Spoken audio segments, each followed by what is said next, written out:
Hello, this is New Vision TV. I'm Lynn Komjisha. After spending nearly 3 years in jail, Sheikh Yunus Kamoga may finally have to spend the rest of his life in prison.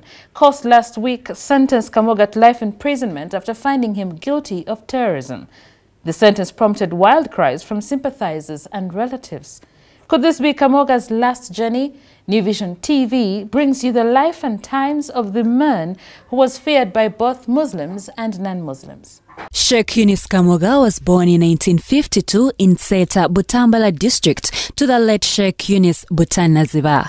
He received his childhood education at his father's home until early 1960s when he joined Nsotoka Primary School in Bugerere. He later joined Bilar Islamic Institute in the city suburbs of Bugerere, from where he graduated as a sheikh in 1977. He then started preaching in various mosques in Kampala.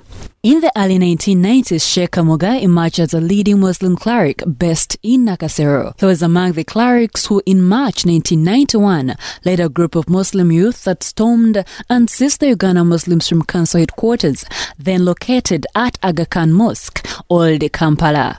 Besides Kamoga, the other leaders included Sheikh Jamil Mukulu, who later became the leader of the ADF rebels, and Major Muhammad Chigundu, who was murdered in November 2016.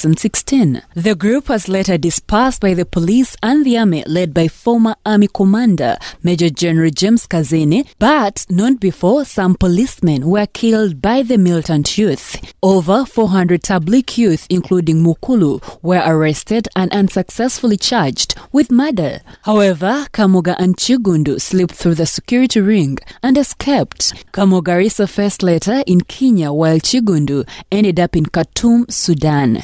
According to security agencies, a group that was arrested and held in Luzira later became a core of the Allied Democratic Forces, ADF, under Mukulu, which launched a rebellion in the late 1990s in western Uganda and carried out an attack in the city. Circumstances under which Kamoga returned from Kenya were unclear, but it is said that Kenyan authorities became suspicious of his activities and forcefully sent him back to Uganda and was granted amnesty. He quickly regained leadership of the Tabligh Muslim community.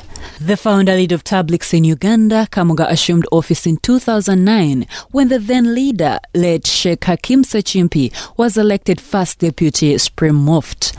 However, his rise to the top leadership was not rosy, according to the evidence induced in court. His opponents accused him of being ruthless when dealing with people he regarded as his enemies of Islam. In January 2015, Kamoga was arrested, a day after several Muslim clerics allied to his sect were charged at Nakawa Court in connection with the murder of top Muslim leaders, Sheikh Abdul Muwaya, the former Shia sect leader in Uganda, and Sheikh Mustafa Bahiga, the Kampala district Amil for the Tablighs. It was until August the 22nd, 2017, when Sheikh Kamoga, his brother Muta Budebu Kenya, plus other Muslims were convicted on terrorism charges to spend the rest of their lives in jail. In sports news, the Motocross team put a spirited fight to finish 5th out of 8 nations in the FIM Africa Nations Motocross Championship in Botswana that ended on the 27th of August 2017. The performance was encouraging and was a learning point for Uganda in both organization and preparations of the athletes, according to Acting Deputy Vice President in charge of Motocross Patrick Van P.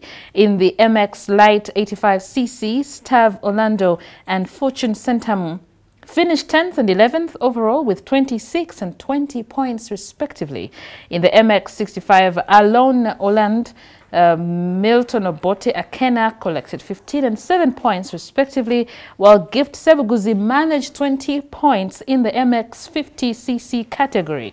In the veterans category, Asaf Nathan and Barack Holland managed to collect 33 and 23 points respectively, while Peter Pelser had 23 points in the masters class.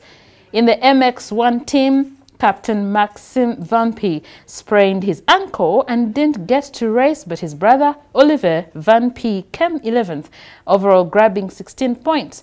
for Team Uganda. Aviva Land in higher class for the first time and a new bike for the first time fetched 26 points for Team Uganda in the M125cc class for Uganda to finish 5th overall. The Uganda team was sponsored by Kampala Executive Aviation and National Council of Sports.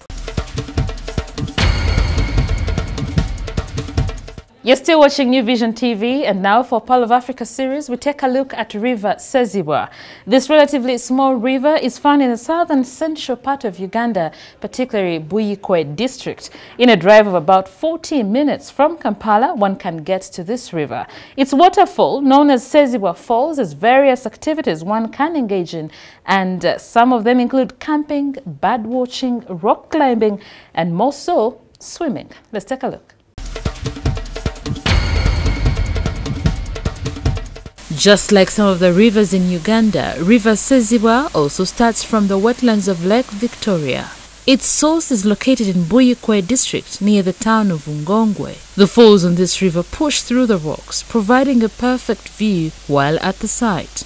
On one side of the falls and river is a small rainforest that is habitat to animals such as monkeys and birds, while on the other side is a beautifully mowed ground with fig trees, and on the fringes are thickets of bamboo trees, shrubs and bushes.